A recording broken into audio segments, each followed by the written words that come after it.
A educação à distância já tem quase 300 anos. Você sabia? A pandemia do coronavírus antecipou em pelo menos 10 anos uma série de mudanças que estavam ocorrendo gradativamente na educação, no Brasil e no mundo.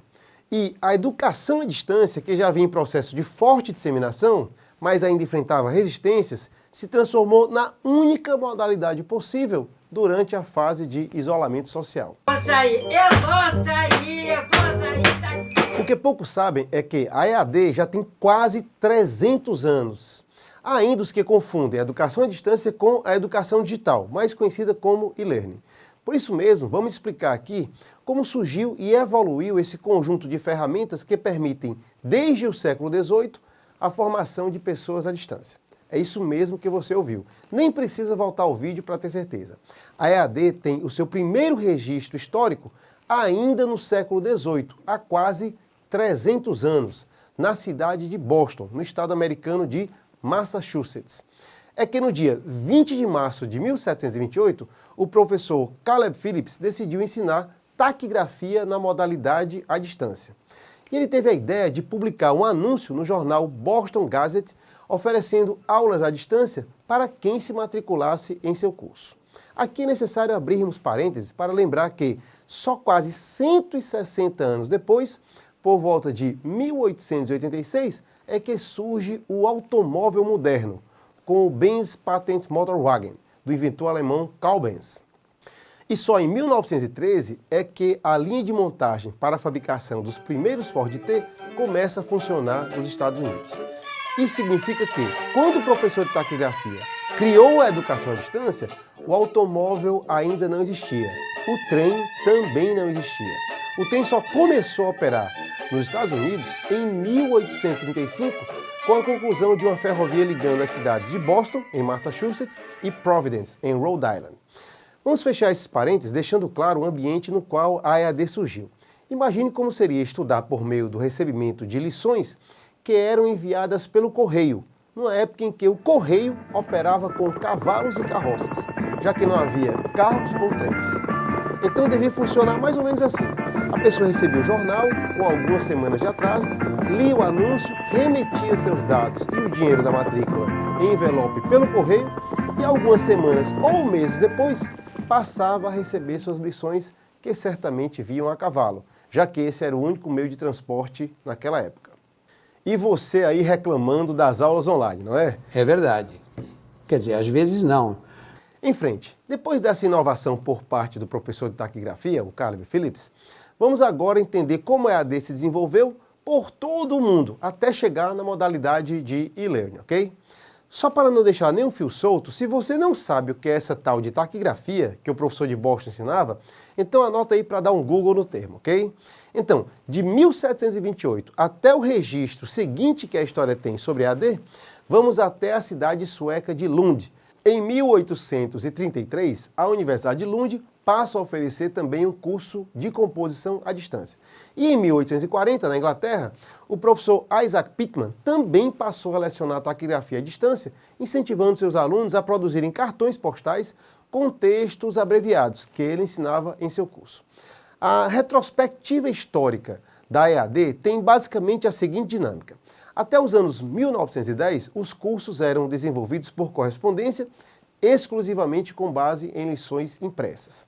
A partir da década de 1910, observamos o início do uso de slides e audiovisuais como conteúdo instrucional.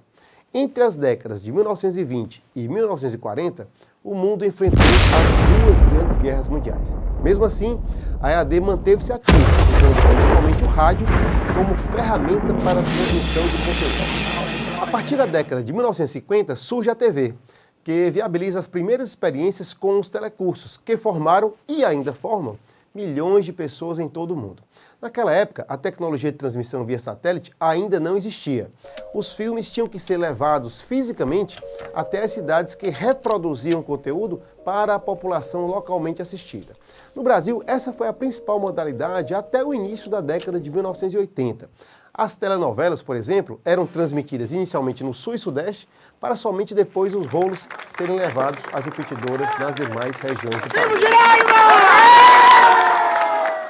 A década de 1990 dá início à realização de cursos por computador, inicialmente por disquetes e CD-ROM, e logo depois, já no final da década, pela internet. Talvez você não saiba, mas muitos famosos estudaram à distância. A seguir vou listar alguns que você conhece e provavelmente até admira. Nelson Mandela. Mandela passou 27 anos preso na África do Sul. Enquanto estava na cadeia, o ativista dos direitos humanos fez o curso de Direito à Distância pela Universidade de Londres. Só não recebeu o diploma porque as provas tinham que ser realizadas presencialmente e ele não teve autorização da cadeia para isso.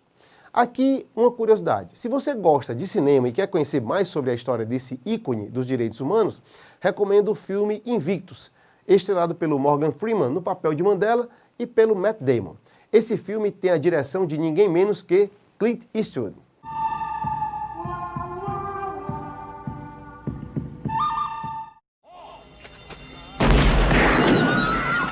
Shaquille O'Neal, um dos ícones do basquete americano, após encerrar sua carreira, fez o MBA à distância na Universidade de Phoenix, no Arizona.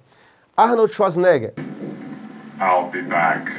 O eterno exterminador do futuro, começou sua carreira como fisiculturista.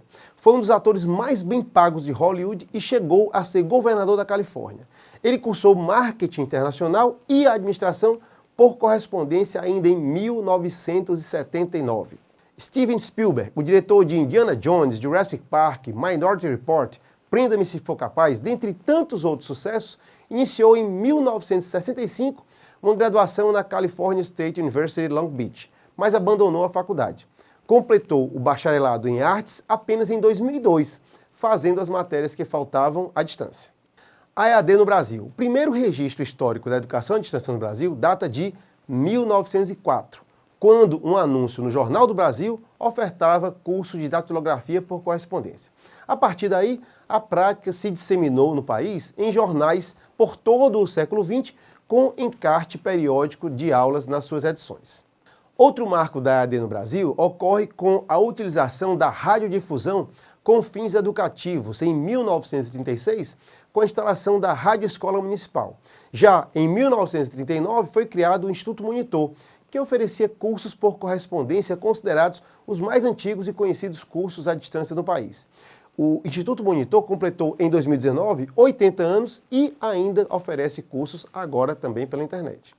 Bom, pessoal, EAD é o gênero de várias espécies. Para nos dirigirmos à conclusão dessa nossa conversa, precisamos agora deixar clara a seguinte situação. A EAD é o gênero que abriga espécies como a educação digital, ensino remoto, dentre tantas outras modalidades. Mas o importante é que você saiba que é uma possibilidade que já se desenvolve há quase 300 anos, quando todas as atuais ferramentas de transmissão de mídias eram coisas de ficção científica.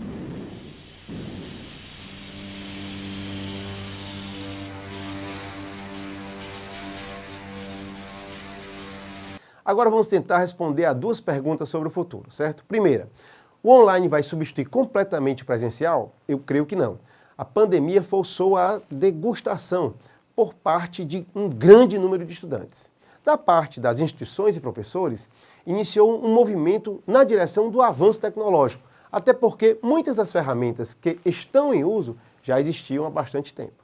O que certamente vai acontecer é a combinação dos dois modelos de modo a atender diferentes usuários, até mesmo porque há pessoas com dificuldade de acesso ao conteúdo presencial. Segunda, o que se projeta para o futuro da EAD?